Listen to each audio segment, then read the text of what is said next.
నమస్కారం, RN news కి స్వాగతం. హెడ్లైన్ చూద్దాం.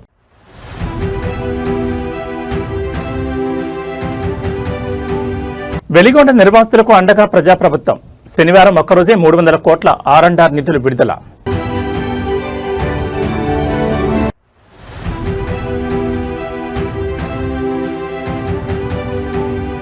ఆంధ్రప్రదేశ్లో డిజిటల్ హెల్త్ విప్లవం. గిద్దలూరులో సంజీవిని పథకాన్ని ప్రారంభించిన సీఎం చంద్రబాబు.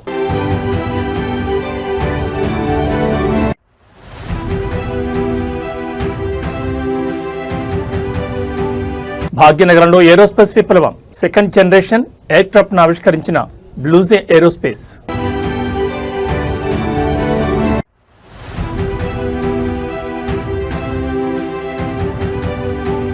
రాత్రికి రాత్రే రంగులు మార్పు. రేవంత్ రెడ్డి మార్కు పాలనపై నెట్టింటి ట్రోల్స్. ఇక డీటెయిల్స్ చూస్తే ఆంధ్రప్రదేశ్ పశ్చిమ ప్రకాశం జిల్లాతో పాటు 4 జిల్లాల తలరాతన మార్చబోయే ప్రతిష్టాత్మక వెలిగొండ ప్రాజెక్టు పరిధిలో ఒక అపూర్వమైన అత్యంత భావోద్వేగభరితమైన ఘటన ఆవిష్కృతమైంది. ముఖ్యమంత్రి చంద్రబాబు నాయుడు వెలిగొండ ప్రాజెక్టు నిర్వాసితులు రైతులతో జరిపిన ముఖాముఖి సమావేశం రాజకీయంగా తీవ్ర సంచలనంగా మారింది. ఎలాంటి బారికేడ్లు లేకుండా కట్టుదిట్టమైన భద్రతా దూరాన్ని పక్కన పెట్టి స్వయంగా రైతుల మధ్యనే కూర్చుని వారి బాధలను చంద్రబాబు ఆలకించారు. గత పాలకులు పునరావాస హక్కులను అడిగితే అరెస్టులు చేసి వేధించారంటూ నిర్వాసితులు కన్నీటి పర్యంతం అవగా చంద్రబాబు ఇచ్చిన ఒకే ఒక్క భరోసా అక్కడి వాతావరణాన్ని మార్చేసింది. ప్రకాశం జిల్లా మార్కాపురం వేదికగా జరిగిన ఈ ముఖాముఖిలో వెలిగొండ ప్రాజెక్టు కోసం తమ భూములను ఇళ్లను త్యాగం చేసిన సుంకేసుల మరియు ఇతర ముంపు గ్రామాల ప్రజలు పెద్ద ఎత్తున పాల్గొన్నారు. ఈ సందర్భంగా సుంకేసులకు చెందిన దూదేకుల ఖాసిం వలి అనే నిర్వాసితులు చంద్రబాబు ముందే కన్నీళ్లు పెట్టుకున్నారు. గత పాలకులు తమకు రావాల్సిన పునరావాసోత్సవం ఇవ్వమంటే జైళ్లకు పంపి బంధించారని, కానీ ఇప్పుడు చంద్రబాబు స్వయంగా 300 కోట్ల నిధులు పట్టుకుని మా ఊరికే రావడం దేవుళ్లాంటి నిర్ణయం అంటూ ఆయన భావోద్వేగానికి లోనయ్యారు. హనుమా ప్రసాద్ అనే మరో నిర్వాసితుడు మాట్లాడుతూ ఈ డబ్బు అందడంతో తమ పిల్లల చదువులకు భవిష్యత్తుకు భరోసా కలిగిందని ఆనందం వ్యక్తం చేశారు. ప్రాజెక్టు పనులను 30 ఏళ్ల కల సాకారమయ్యేలా చకచకా పరుగులు పెట్టిస్తున్నందుకు రైతులు చంద్రబాబుకు పాదాభివందనం చేసేందుకు ప్రయత్నించగా ఆయన వారిని నివారించారు. ఈ సందర్భంగా సీఎం చంద్రబాబు స్పందిస్తూ 7,225 మంది నిర్వాసితులుంటే గత ప్రభుత్వం కేవలం 96 మందికి మాత్రమే నిధులు ఇచ్చిందని, తాము శనివారం ఒక్కరోజే 2,351 మందికి 300 కోట్ల మేర R&R నిధులు క్లియర్ చేశామని వివరించారు. ఏ ఒక్కరికి అన్యాయం జరగకుండా ప్రతి ఒక్కరికి న్యాయం చేసే గ్యారంటీ తనదేనని చంద్రబాబు స్పష్టం చేశారు.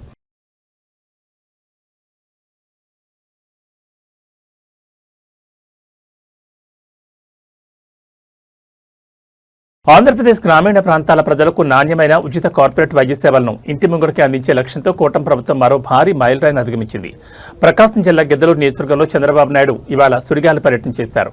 కిష్టంశెట్టిపల్లి గ్రామంలోని ప్రాథమిక ఆరోగ్య కేంద్రాన్ని స్వయంగా సందర్శించిన ముఖ్యమంత్రి అక్కడ రాష్ట్ర వ్యాప్త గ్రామీణ ఆరోగ్య సంరక్షణ పథకం సంజీవిని కార్యక్రమాన్ని అధికారికంగా ప్రారంభించారు.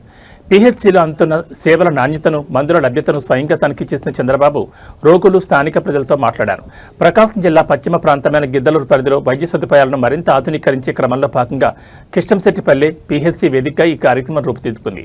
ముఖ్యమంత్రి చంద్రబాబు నాయుడు సదరు ఆరోగ్య కేంద్రంలో ఏర్పాటు చేసిన అత్యాధునిక ల్యాబ్లు, వార్డులను కలిదిరిగారు. సంజీవిని పథకం ద్వారా ఏపీలోని ప్రతి గ్రామీణ పీహెచ్సీ పరిధిలో రోగులకు ఉచితంగా అధునాతన నిర్ధారణ పరీక్షలు, టెలిమెడిసిన్ కన్సల్టేషన్లు మరియు నిరంతరాయంగా ప్రాణాధార మందులు పంపిణీ జరగనుంది. గ్రామీణ ప్రజలు వైద్యం కోసం పట్టణాలకు పరుగులు తీసి అప్పుల పాలు కాకూడదనే ఉద్దేశంతోనే ఈ కార్యక్రమాన్ని డిజైన్ చేసినట్లు సీఎం తెలిపారు. కిష్టంశెట్టిపల్లి ప్రజలతో నేరుగా మాట్లాడి అక్కడ అందుతున్న వైద్య సేవలు, స్టాఫ్ పనితీరుపై చంద్రబాబు ఫీడ్బ్యాక్ సేకరించారు. వైద్య రంగంలో డిజిటల్ టెక్నాలజీని అనుసంధానిస్తూ సంజీవిని ద్వారా ప్రతి ఒక్కరి హెల్త్ ప్రొఫైల్ను ట్రాక్ చేయనున్నట్లు అధికారులు ఈ సందర్భంగా వెల్లడించారు. Sir, good afternoon sir. Welcome to KSPalli PHC sir. Sridhar Reddy sir. Sir, ఇది digital nerve centre arena sir. ఇక్కడ ఓపీ రిజిస్ట్రేషన్ చేస్తారు సార్. MLHP రోహిణి ఉంటారు. డాక్టర్స్కి అపాయింట్మెంట్స్ ఇస్తారు సార్.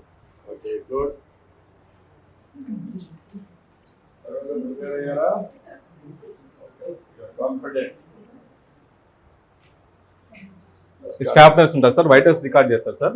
వైటల్స్ పేషెంట్ డీటెయిల్స్ అన్ని తీసుకున్న తర్వాత డాక్టర్స్ దగ్గర పంపిస్తారు sir.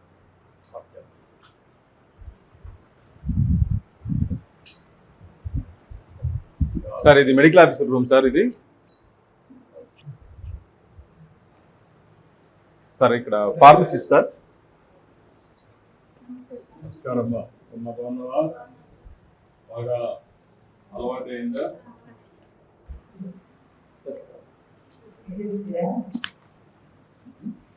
Lab technician sir. KJ గారు ల్యాబ్ టెక్నీషియన్ సార్. అంతా ప్రాపర్గా చేయగలుగుతున్నామా?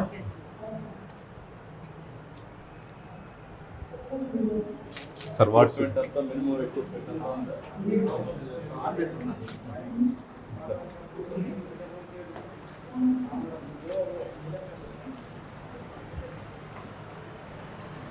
సార్ జనరల్ వార్డు ఇక్కడ పేషెంట్స్ ఉంచుతారు సార్. ఎన్ని 6 బెడ్స్ ఉన్నాయి సార్. మేల్స్ ఫీమేల్స్ ఇద్దరు ఉంటారు సార్. దీని బాత్రూమ్స్ అన్ని ఉన్నాయా? రూమ్ ఉన్నాయి సార్. ఇది క్లీనింగ్ అవన్నీ ఎవరు చూస్తున్నారు? శానిటేషన్ వర్కర్ ఈ ఉన్నారు ఏరియా సార్. అంతా కాదు, వర్కర్స్కి ఇచ్చారు. ఇక్కడ లోకల్ వర్కర్స్ కాదు సార్, మా పిఎస్సి స్టాఫే చేస్తున్నారు సార్. ఈ స్టాఫే కంటింజెంట్ వర్కర్ చేస్తారు.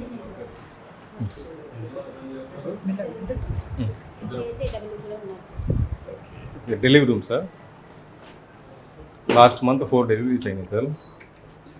ఈ మంత్ ఒక డెలివరీ అయింది సార్. మన పిఎస్సి కూడా సంవత్సరానికి ఎన్ని అవుతున్నాయి?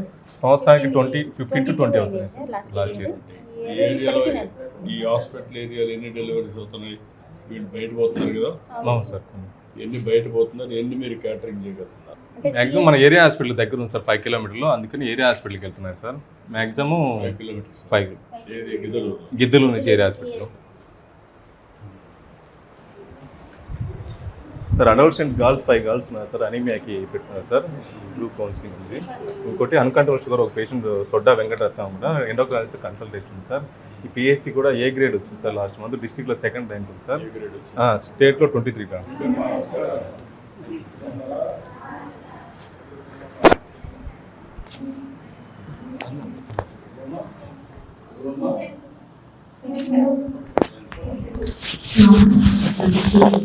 నమస్కారం అండి. నమస్తే సార్. నమస్కారం. ఈ పిల్లలందరినీ చేస్తారా? సార్ పిల్లలకి అందరికీ కూడా టెస్ట్ ప్రకారం ఎనీమియా ఉంది సార్. వీళ్ళకి మన టాటా సంజీవిని ప్రోగ్రామ్ లో అడాల్సెంట్ కౌన్సిలింగ్ ప్రోగ్రామ్ లో ఈ వీళ్ళకి ఎనీమియా పాయింట్ ఆఫ్ వ్యూ లో వీళ్ళతో డిస్కస్ చేయడానికి కోసం వీళ్ళని సెలెక్ట్ చేశాం సార్. అయితే with your permission I will start counselling sir. చెప్పండి అమ్మా, చెప్పండి. మీరు ప్రొసీజర్ అంతా కరెక్ట్ చేయండి సార్. మైసెల్ఫ్, నా పేరు పద్మలత సార్, మెడిసిన్ ప్రొఫెసర్ అండి. Madam Vijay Geetha, nutritionist in our government medical college Ongole నుండి మాట్లాడుతున్నాం సార్. పిల్లలు మీ పేరు చెప్తారా? పరిచయం చేసుకుందామా? ఏరోస్పేస్ విమానయాన రంగ భవిష్యత్తును సరికొత్తగా మారుస్తూ భాగ్యనగరం వేదిక మరో అద్భుత ఆవిష్కరణ రూపుదిద్దుకుంది. హైదరాబాద్కు చెందిన ప్రముఖ స్టార్టప్ ఇంక్యుబేటర్ టీ-హబ్ మద్దతుతో ఎదిగిన బ్లూజే ఏరో సంస్థ తన 2nd జనరేషన్ ప్రోటోటైప్ ఎయిర్క్రాఫ్ట్ను అత్యంత ప్రతిష్టాత్మకంగా ఆవిష్కరించింది. ఏరోస్పేస్ రంగంలో సరికొత్త విప్లవంగా భావించి వర్టికల్ టేకాఫ్ అండ్ ల్యాండింగ్ సాంకేతికతతో సాధారణ ఎయిర్పోర్ట్ రన్వే మౌలిక సదుపాయాలు ఏవీ లేకుండానే నిలువుగా పైకి లేవగల, అలాగే ల్యాండింగ్ అవ్వగల విమానాల తయారీలో ఈ సరికొత్త అడుగుపడింది. బ్లూజే ఏరో సంస్థ తక్కువ దూర ప్రయాణాలను అత్యంత సులభతరం చేసేందుకు, అలాగే వేగవంతమైన ప్యాసింజర్ మరియు కార్గో రవాణా సర్వీసుల కోసం హైడ్రోజన్, ఎలక్ట్రిక్ మరియు బ్యాటరీ పవర్డ్ VTOL నెమోన్ విమానాలను అభివృద్ధి చేస్తోంది. దీనివల్ల సాంప్రదాయ రన్వేలతో పని లేకుండా పట్టణ మరియు గ్రామీణ ప్రాంతాల మధ్య విమాన రవాణా వేగవంతం కానుంది. పూర్తిగా హైదరాబాద్లోనే తయారైన ఈ ఏరోస్పేస్ వెంచర్ వెనుక టీ-హబ్ యొక్క అద్భుతమైన మద్దతు, మెంటర్షిప్, గ్లోబల్ మార్కెట్ యాక్సెస్ మరియు ఆవిష్కరణలు ఈకోసిస్టమ్ దాగి ఉన్నాయి. ఒక సాధారణ ఐడియాగా ప్రారంభమైన బ్లూజే ఏరో ఈరోజు అంతర్జాతీయ స్థాయి ఏరోస్పేస్ సంస్థగా ఎదగడం పట్ల స్టార్టప్ వర్గాల్లో హర్షం వ్యక్తమవుతోంది. గతంలో 2022లో జరిగిన టీ-హబ్ ఫౌండేషన్ డే సందర్భంగా ఈ సంస్థకు మోస్ట్ ప్రామిసింగ్ ఇన్నోవేషన్ అవార్డు కూడా లభించింది. ఆనాడు అందుకున్న గుర్తింపుతో మొదలైన ప్రయాణం నేడు ఏరోస్పేస్ రంగాన్ని రీడిఫైన్ చేసే స్థాయికి చేరింది. ఏరోస్పేస్ రంగంలో సరికొత్త శిఖరాలు అధిరోహిస్తూ విదేశీ టెక్నాలజీకి దీటుగా సరికొత్త రికార్డులు సృష్టిస్తున్న బ్లూజే ఏరో బృందానికి ప్రత్యేక అభినందనలు తెలుపుతున్నారు.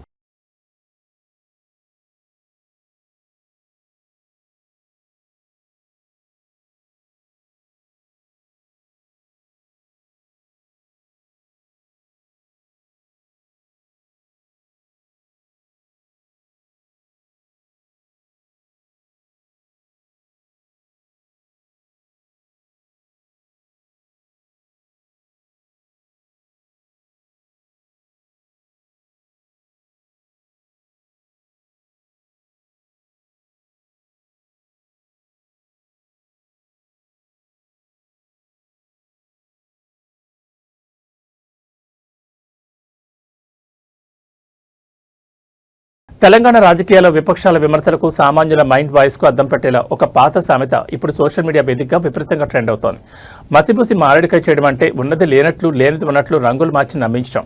తెలంగాణ ప్రజలకు ఈ సామెత తెలియదనుకుంటున్నారేమో కానీ ముఖ్యమంత్రి రేవంత్ రెడ్డి తన పాత రాజకీయ అనుభవాలన్నింటినీ వాడి క్షేత్రస్థాయిలో సరిగ్గా ఇదే చేసి చూపిస్తున్నారంటూ సోషల్ మీడియాలో నెటిజన్లు విపక్ష శ్రేణులు తీవ్రంగా ధ్వజమెత్తుతున్నారు. కాంగ్రెస్ ప్రభుత్వం అధికారంలోకి వచ్చిన తర్వాత రవాణా రంగంలో మహిళలకు ఉచిత ప్రయాణం కల్పించినప్పటికీ ఆర్టీసీని లాభాలు తెచ్చేందుకు వినూత్నంగా రంగుల వ్యూహాన్ని ఎంచుకునేందుకు విమర్శలు వస్తున్నాయి. పల్లెటూళ్లకు తిరిగే సాధారణ పల్లె వెలుగు బస్సులకు గ్యారేజీల్లో రాత్రికి రాత్రే కొత్త పెయింట్లు వేసి వాటిని ఎక్స్ప్రెస్ బస్సులుగా రోడ్లపై కదులుతున్నారని, ఆ పేరుతో సామాన్య ప్రయాణికుల నుంచి అదనపు ఛార్జీలు బాదుతున్నారని విజువల్స్తో సహా ట్రోల్ చేస్తున్నారు. కేవలం రవాణా శాఖలోనే కాదు, గత ప్రభుత్వ హయాంలో కేసీఆర్ నిర్మించిన డబుల్ బెడ్రూమ్ ఇళ్లకు ఇప్పుడు కాంగ్రెస్ మార్క్ 3 రంగులు వేసి వాటిని ఇందిరమ ఇళ్లుగా ప్రమోట్ చేసుకుంటున్నారని విపక్షాలు మండిపడుతున్నాయి. అలాగే గతంలో ఉన్న ప్రభుత్వ పాఠశాల భవనాలకు కేవలం రంగులు మార్చేసి తెలంగాణ పబ్లిక్ స్కూల్స్గా బోర్డులు తగిలిస్తున్నారని, మౌలిక సదుపాయాలు పెంచకుండా కేవలం బాహ్య రూపాలను మాత్రమే రేవంత్ రెడ్డి మార్కు పరిపాలన అంటూ నెటిజన్లు సెటైర్లు వేస్తున్నారు. కొత్త ప్రాజెక్టులు కట్టకుండా పాత వాటికి రంగులేసి తామేదో పొడి చేస్తున్నామన్నట్లు బిల్డప్ ఇవ్వడంపై గ్రామీణ ప్రాంతాల ప్రజల్లోనూ అంతర్గత చర్చ మొదలైంది.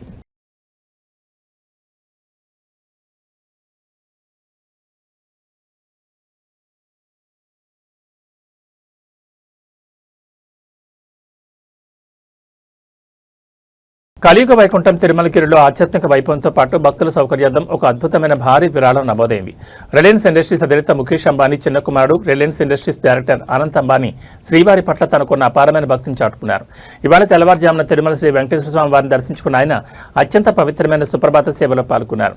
ఈ పర్యటన సందర్భంగా తిరుమల తిరుపతి దేవస్థానానికి 27.5 కోట్ల రూపాయల విలువైన 25 అత్యాధునిక ఎలక్ట్రిక్ బస్సులను భారీ విరాళంగా అందజేశారు. తిరుమల కొండపై కాలుష్య నివారణకు పర్యావరణ అనుకూల రవాణాను ప్రోత్సహించడానికి టీటీడీ తీసుకుంటున్న నిర్ణయాలకు మద్దతుగా రిలయన్స్ ఈ భారీ విరాళాన్ని ప్రకటించింది. అనంత్ అంబానీ సమర్పించిన ఈ 25 ఎలక్ట్రిక్ బస్సుల విలువ దాదాపు 27.5 కోట్ల రూపాయలుగా ఉంది. అయితే ఈ విరాళంలో అత్యంత కీలకమైన హైలైట్ ఏంటంటే కేవలం బస్సులనిచ్చి చేతులు దులుపుకోకుండా ఆ బస్సుల నిర్వహణకు అవసరమైన పూర్తి ఛార్జింగ్ స్టేషన్ల ఖర్చులను, వాటి మెయింటెనెన్స్ను మరియు ఆ బస్సులను నడిపే డ్రైవర్ల నెలవారీ జీతాలను సైతం రిలయన్స్ సంస్థే స్వయంగా భరించనుంది. దీనివల్ల టీటీడీ బడ్జెట్పై ఎలాంటి అదనపు భారం పడకుండా భక్తులకు ఉచిత పర్యావరణ అనుకూల ప్రయాణ సౌకర్యాలు లభించనుంది. దర్శనానంతరం రంగనాయకుల మండపంలో వేద పండితులు అనంత్ అంబానీకి ఆశీర్వచనం పలక అధికారులు స్వామివారి శేషవస్త్రం, తీర్థ ప్రసాదాలు అందజేశారు.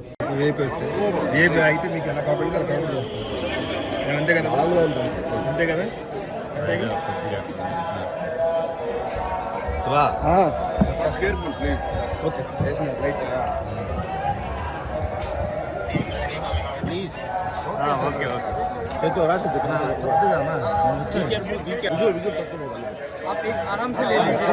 ओके सर, सर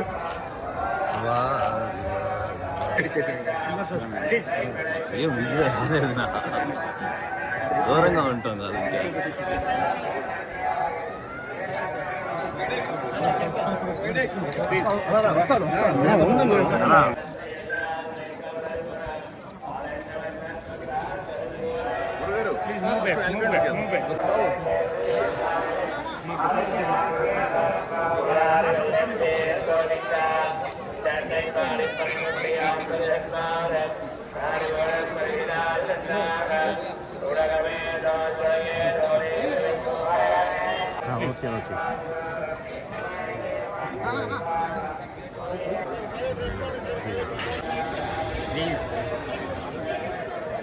चलिए, बहुत बहुत धन्यवाद।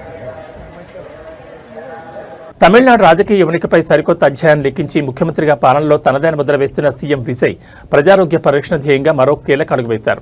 తమిళనాడును సంపూర్ణ పోలియో రహిత రాష్ట్రంగా నిలబెట్టే దిశగా ఆయన సరికొత్త ముందడుగు వేశారు. రాష్ట్ర వ్యాప్తంగా ఇవాళ అత్యంత ప్రతిష్టాత్మకంగా ప్రారంభమైన పల్స్ పోలియో డ్రైవ్లో ముఖ్యమంత్రి విజయ్ స్వయంగా పాల్గొన్నారు. చిన్నారి పిల్లలకు ఆయన తన చేతుల మీదుగా పోలియో చుక్కలు వేసి ఈ కార్యక్రమాన్ని అధికారికంగా ప్రారంభించారు. ఆరోగ్యవంతమైన సమాజ నిర్మాణంలో ప్రతి ఒక్కరూ భాగస్వాములు కావాలంటూ ఆయన పిలుపునిచ్చారు. తమిళనాడు వ్యాప్తంగా 5 ఏళ్లలోపు చిన్నారులందరికీ పోలియో వ్యాక్సిన్ అందించేలా వైద్య ఆరోగ్య శాఖ ఈ మెగా డ్రైవ్ డిజైన్ చేసింది. చెన్నైలో జరిగిన అధికారిక కేంద్రంలో ముఖ్యమంత్రి విజయ్ ఈ డ్రైవ్ను ప్రారంభించారు. వైద్యులు, ఆశా వర్కర్లతో మాట్లాడి క్షేత్రస్థాయి ఏర్పాట్లను సమీక్షించారు. ఈ సందర్భంగా సీఎం విజయ్ మాట్లాడుతూ భావి భారత పౌరులైన చిన్నారుల ఆరోగ్యాన్ని కాపాడుకోవాల్సిన బాధ్యత ప్రతి తల్లిదండ్రులపై మరియు సమాజంపై ఉందన్నారు. ఒకరు కూడా మిగలకుండా 5 ఏళ్లలోపు పిల్లలందరికీ పోలియో చుక్కలు వేయించాలని కోరారు. తమిళనాడులో వైద్య మౌలిక సదుపాయాల బలోపేతానికి, ప్రజారోగ్యానికి తమ ప్రభుత్వం అత్యంత ప్రాధాన్యత ఇస్తుందని, భవిష్యత్తులో మరిన్ని విప్లవాత్మక హెల్త్ స్కీమ్స్ తీసుకురాబోతున్నామని స్పష్టం స్పష్టం చేశారు. ముఖ్యమంత్రి స్వయంగా వచ్చి చిన్నారులకు చుక్కలు వేయడంతో తమిళనాడు వ్యాప్తంగా ఈ డ్రైవ్కు విశేష స్పందన లభిస్తోంది. புலம்பெயர்ந்து வாழும் பெற்றோர்களின் குழந்தைகளுக்கும் முகாம் நாளன்று போலியோ சொட்டு மருந்து வழங்கப்படும். இந்த போலியோ சொட்டு மருந்து மையங்களில் 2 லட்சத்திற்கும் மேற்பட்ட சுகாதார பணியாளர்கள், அங்கன்வாடி பணியாளர்கள், ஆசிரியர்கள், தன்னார்வலர்கள் மாநில அளவில் ஈடுபடுத்தப்பட்டுள்ளனர். இப்பொழுது இங்கு உங்கள் முன்னால் போலியோ சொட்டு மருந்து முகாமினை தொடங்கி வைக்கும் விதமாக குழந்தைகளுக்கு மாண்புமிகு தமிழ்நாடு முதலமைச்சர் அவர்கள் போலியோ சொட்டு மருந்தினை வழங்குகின்றார். హైటెక్ సిటీలోని అత్యంత రద్దీగా ఉండే మెహఫిల్ రెస్టారెంట్తో పాటు గచ్చిబౌలిలోని ఫేమస్ షాగ్ హౌస్ హోటల్లో ఆహార రక్షణ అధికారులు ఆకస్మిక తనిఖీలు చేపట్టారు. బ్రాండ్ పేర్లు చూసి వేలాది రూపాయలు పెట్టుకుంటున్న ఆహారం వెనుక ఎంతటి ఘోరమైన అపరిశుభ్ర వాతావరణం దాగి ఉందో ఈ తనిఖీల్లో కళ్ల కట్టినట్లు బయటపడింది.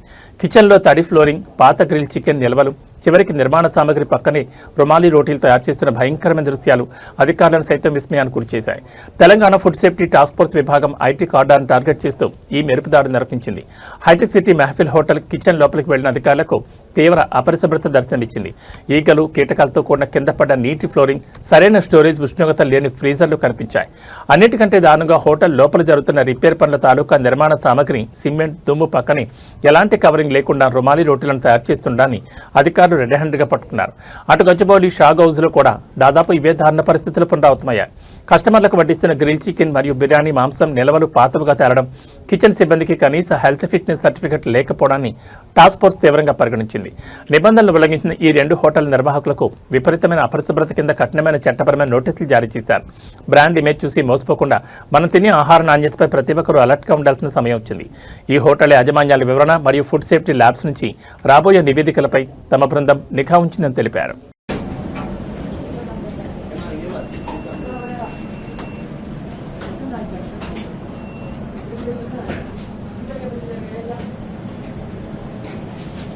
इधर ऐसे ही रख सकते हैं क्या आप? हाँ?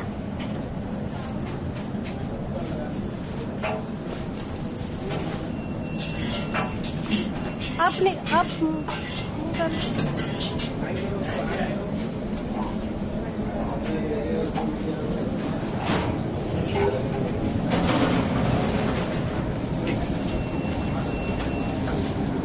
దేశ రాజకీయాల్లో ముఖ్యంగా సంఘ పరివార అంతర్గత వర్గాల్లో భూకంపం సృష్టించి అత్యంత సంచలన వ్యాఖ్యలు వెలుగులోకి వచ్చాయి. రాష్ట్రీయ స్వయం సేవక్ సంఘ్ ఆర్ఎస్ఎస్లో ఒకప్పుడు ఉన్నటువంటి నిబద్ధత గల మంచివాళ్లు ఇప్పుడు తగ్గిపోయారని, సంస్థలో మంచివాళ్లకు తీవ్ర కొరత ఏర్పడిందంటూ మధ్యప్రదేశ్ సీనియర్ కేబినెట్ మంత్రి, బీజేపీ కీలక నేత కైలాస్ విజయ్ వర్గీయ సంచలన వ్యాఖ్యలు చేశారు. భోపాల్లో జరిగిన ఒక అధికారిక సభ వేదికగా ఆయన మాట్లాడిన మాటలు ఇప్పుడు సోషల్ మీడియాలో దావానంలా వ్యాపిస్తున్నాయి. పనిచేసే మంచివాళ్లు ఉండేవారని, కానీ ఇప్పుడు అలాంటి వారి సంఖ్య క్షీణించిందని పేర్కొన్నారు. ముఖ్యంగా బ్యూరోక్రసీలోని అధికారాన్ని టార్గెట్ చేస్తూ ఇప్పుడు ఉన్నతాధికారులందరూ రాత్రికి రాత్రి సంఘ్ సపోర్టర్లుగా మారిపోయారని మండిపడ్డారు. తాము కూడా చిన్నప్పుడు ఆర్ఎస్ఎస్ నిక్కర్లు వేసుకున్నామని, తమ నాన్న సంఘ్ ప్రెసిడెంట్ అని చెప్పుకుంటూ పదవులు లబ్ధి పొందడమే లక్ష్యంగా కొందరు అవకాశవాదులు సంస్థలకు దూరిపోయారని అడ్డగట్టారు. బీజేపీ పవర్లోకి రాకముందు సంఘ్కు దూరంగా ఉన్నవారే ఇప్పుడు తమ స్వార్థ ప్రయోజనాల కోసం సంఘ్ పేరును వాడుకుంటున్నారంటూ సొంత పరివారపైనే ఆయన చేసిన ఈ అంతర్గత విమర్శలు దేశవ్యాప్తంగా తీవ్ర చర్చకు దారితీశాయి. దీనిపై నెట్ ఛానళ్ల నుంచి కూడా భిన్నమైన కౌంటర్లు వ్యక్తమవుతున్నాయి. जो भी अधिकारी आता सर, मैं शाजापुर में था सर, तो माखन सिंह जी शाखा लगाते थे, वहाँ जाता था। भाई अभी तुम जाते हो, हमारी सरकार में भी उसके पहले तो कोई बताया नहीं तुमने। हर अधिकारी के मन में कुछ न कुछ तो बताता है, रहता है कि मैं अपना कमर दिखाऊंगी, देखो साहब मैंने भी पट्टी, मैंने भी बेल्ट बांधा है, चड्डी पहनी है। हर अधिकारी, हर कर्मचारी ये सोचता है। सरकार आने के बाद सब संघ के हो गए, हर अधिकारी संघ का होगा। मेरे पिताजी शाखा में जाते थे, एक अधिकारी ने तो मेरे से कहा कि मेरे पिताजी शाखा में अध्यक्ष थे। मैं उसको क्या बोलूं, अध्यक्ष तो होते ही थे। ठीक है, अब अपने अपने तरीके से बहुत भीड़ हो गई है। इस भीड़ में अच्छे इंसानों की कमी है। बस अच्छे इंसान थे शादीराम जी, अच्छे इंसान हैं मोदी जी, अच्छे इंसान हैं सदाशिव जी। ऐसे इंसानों की कमी होती जा रही है। संगठन बढ़ रहा है, कहने के लिए विचारधारा भी बढ़ रही है, पर अगर अच्छे इंसान नहीं होंगे तो इस विचारधारा का महत्व क्या है इसके पर हमें चिंतन और मनन करना चाहिए। హైదరాబాద్ ఎల్బీ నగర్ పరిధిలోని ఒక ప్రైవేట్ ఆసుపత్రిలో అర్ధరాత్రి వేళ తీవ్ర కలకలం రేగింది. అత్యవసర చికిత్స కోసం ఆసుపత్రికి వచ్చిన ఓ మహిళ డాక్టర్లు సిబ్బందిపై తీవ్రస్థాయిలో రెచ్చిపోయి భౌతిక దాడి దిగడం నగరంలో సంచలనంగా మారింది. ఎల్బీ నగర్లోని శ్రేష్ఠ ఆరెంజ్ హాస్పిటల్లో లలిత కరీరా అనే మహిళ కడుపు నొప్పి ఉందంటూ అర్ధరాత్రి ఎమర్జెన్సీ వార్డులో చేరింది. అయితే పరీక్షలు చేసిన డాక్టర్లు ఆమెకి ఎలాంటి సమస్య లేదని చెప్పడమే ఆమె ఆగ్రహానికి కారణమైంది. కడుపు నొప్పితో హాస్పిటల్కి వచ్చిన లలిత కరీరా అనే మహిళకు డ్యూటీలో ఉన్న వైద్యులు తక్షణమే ప్రాథమిక చికిత్స అందించారు. అనంతరం పలు రకాల వైద్య పరీక్షలు నిర్వహించిన డాక్టర్లు ఆమెకి ఎలాంటి సీరియస్ అనారోగ్య సమస్యలు లేవని, అంతా నార్మల్గా ఉందని స్పష్టం చేశారు. దీంతో తీవ్ర ఆగ్రహానికి గురైన లలిత డాక్టర్లు తనను నిర్లక్ష్యం చేస్తున్నారంటూ అక్కడి సిబ్బందితో ఘర్షణకు దిగింది.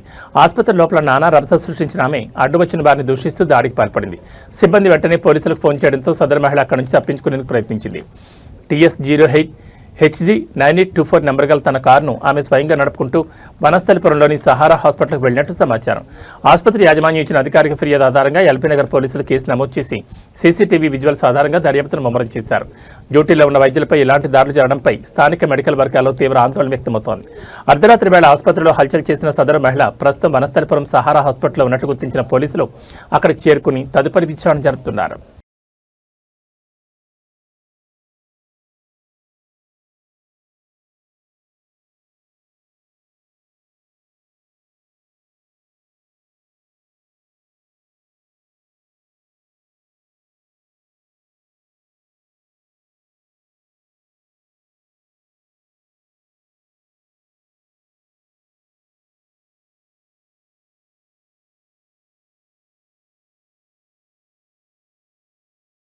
నిజామాబాద్ జిల్లా ఆర్మూర్లో విద్యా వ్యవస్థను, శాంతి భద్రతలను తీవ్రంగా కలవరపరిచి ఒక దారుణ ఉదంతం వెలుగుచూసింది.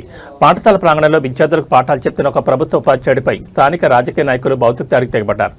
ఆర్మూర్కు చెందిన ఉర్దూ టీచర్ అమీర్పై అసలు నువ్వు స్కూల్లో ఉర్దూ భాషను ఎందుకు బోధిస్తున్నావు అంటూ బీజేపీ స్థానిక నాయకులు తీవ్ర ఆగ్రహంతో ఊగిపోతూ విద్యార్థుల ముందే ఆయనపై చెంపదెబ్బ కొట్టి ఘోరంగా అవమానించారు. అన్నింటికంటే షాకింగ్ అంశం ఏంటంటే చట్టాన్ని కాపాడాల్సిన పోలీసుల సమక్షంలోనే ఈ దాడి జరగడం ఇప్పుడు తీవ్ర దుమారం రేపుతోంది. ఆర్మూరు స్థానిక ప్రభుత్వ పాఠశాలలో ఉర్దూ బోధన జరుగుతున్న సమయంలో ఈ వివాదం రాజుకుంది. భాషా బోధనను తప్పుబడుతూ బీజేపీ టౌన్ ప్రెసిడెంట్ బాలు ఆధ్వర్యంలోని కొందరు నాయకులు స్కూల్లోకి చొరబడ్డారు. పరిస్థితి ఉద్రిక్తంగా మారడంతో అప్పటికే అక్కడికి చేరుకున్న పోలీసులు కేవలం ప్రేక్షక పాత్ర వహించారని ఆరోపణలు వినిపిస్తున్నాయి. చట్టాన్ని చేతుల్లోకి తీసుకుని మైనార్టీ ఉపాధ్యాయుడిని విద్యార్థుల ముందే కాలర్ పట్టుకుని చెంపదెబ్బ కొడుతున్న పోలీసులు సకాలంలో అడ్డుకోలేకపోయారని స్థానిక విద్యా సంఘాలు మండిపడుతున్నాయి. ఉపాధ్యాయుడిని తీవ్రంగా బెదిరించిన ఈ ఘటనపై బాధితులిచ్చిన అధికారిక ఫిర్యాదుతో పోలీసులు రంగాలకు దిగారు. దాడి మరియు బెదిరింపుల కేసు కింద ఆర్మూర్ బీజేపీ టౌన్ ప్రెసిడెంట్ బాలుతో పాటు ఈ దారుణంలో పాల్గొన్న మరికొందరు లీడర్లపై ఐపీసీ పరిధిలోని పలు సెక్షన్ల కింద కేసులు నమోదు చేశారు. విద్యామందిరంలో ఇలాంటి రాజకీయ దాడులు జరగడాన్ని పలువురు తీవ్రంగా ఖండిస్తున్నారు. ఒక ప్రభుత్వ ఉపాధ్యాయుడిపై, అది కూడా విద్యాబుద్ధులు నేర్పే పాఠశాలలో ఇలాంటి దాడులు జరగడం సభ్య సమాజం తలదించుకునేలా చేస్తోంది.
స్కూల్ బస్సులు ఎక్కి దిగే మన పిల్లల భద్రతపై ప్రతి ఒక్క తల్లిదండ్రులు, స్కూల్ యాజమాన్యాలు కళ్ళు తెరిపించే ఒక షాకింగ్ ప్రమాద దృశ్యం సోషల్ మీడియాలో కలకలం రేపుతోంది.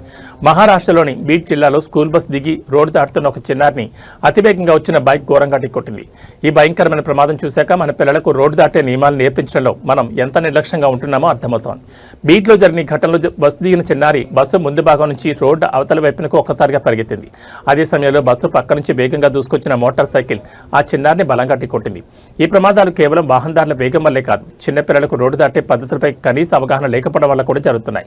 రోడ్డు ప్రమాద నిపుణుల సూచనల ప్రకారం పిల్లలు బస్సు దిగిన వెంటనే రోడ్డుపైకి పరిగెత్తకూడదు. బస్సు పూర్తిగా ముందుకు వెళ్లిపోయి రోడ్డుకి ఇరువైపులా వస్తున్న వాహనాలు స్పష్టంగా కనిపించే వరకు వేచి చూడాలి. ఆ తర్వాతే లెఫ్ట్ రైట్ చూసుకుని రోడ్డు క్రాస్ చేయాలి. అలాగే స్కూల్ సిబ్బంది లేదా బస్సు అటెండెంట్లు పిల్లలు సురక్షితంగా రోడ్డు దాటే వరకు పర్యవేక్షించాల్సి ఉంటుంది. పిల్లలను బస్ పాయింట్ల వద్ద రిసీవ్ చేసుకునేందుకు వచ్చే తల్లిదండ్రులు కూడా రోడ్డుకు అవతల వైపు నిలబడి పిల్లలను పిలవకూడదు. దీనివల్ల పిల్లలు ఆవేశంతో రోడ్డుపై పరిగెత్తే ప్రమాదం ఉంది.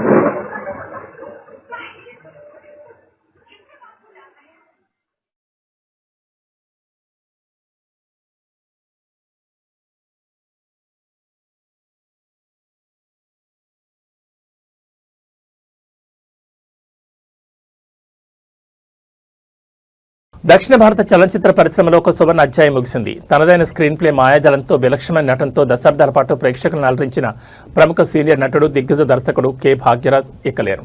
ఆయన మరణవార్త యావత్ సినీ ప్రపంచాన్ని తీవ్ర దిగ్భ్రాంతి గురిచేసింది.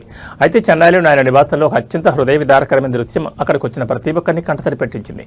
తనను ప్రాణంగా చూసుకున్న యజమాని భాగ్యరాజ్ పార్థివ దేహాన్ని చూసి ఆయన పెంపుడుకు ఒక తీవ్ర భావోద్వేగానికి లోనైంది. భాగ్యరాజ్ మరణవార్త విన్న వెంటనే తమిళ, తెలుగు సినీ రంగానికి చెందిన పలువురు ప్రముఖులు చెన్నైలోని ఆయన నివాసానికి చేరుకుని నివాళులర్పించారు. ఈ క్రమంలో భాగ్యరాజ్ ఎంతో కాలంగా పెంచుకుంటున్న ఆయన పెంపుడు కుక్క భౌతికాయమిచ్చిన పేటికి వద్దకు వచ్చి సుదీర్ఘంగా నిలబడిపోయింది. ఆ మోగజీవి తన యజమానికి లేడనే నిజాన్ని జీర్ణించుకోలేక పార్థివ దేహాన్ని పదే పదే తన తలతో తాకుతూ మూలుగుతూ చూపిన ప్రేమ అక్కడికి వచ్చిన అభిమానులను, కుటుంబ సభ్యులను వెక్కి వెక్కిడ్చేలా చేసింది.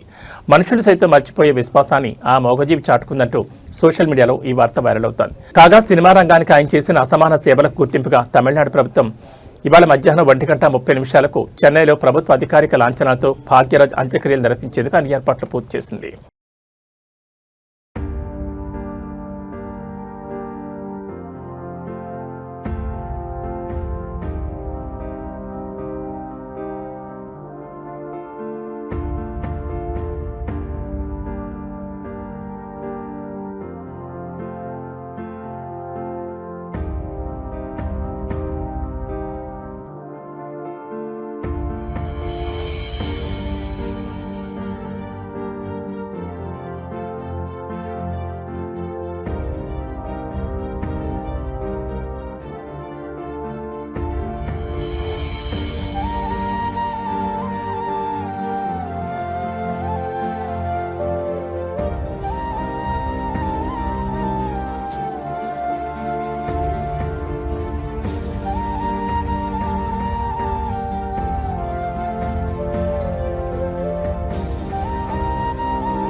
ఏబీ బులెటిన్ విశేషాలు. నమస్కారం.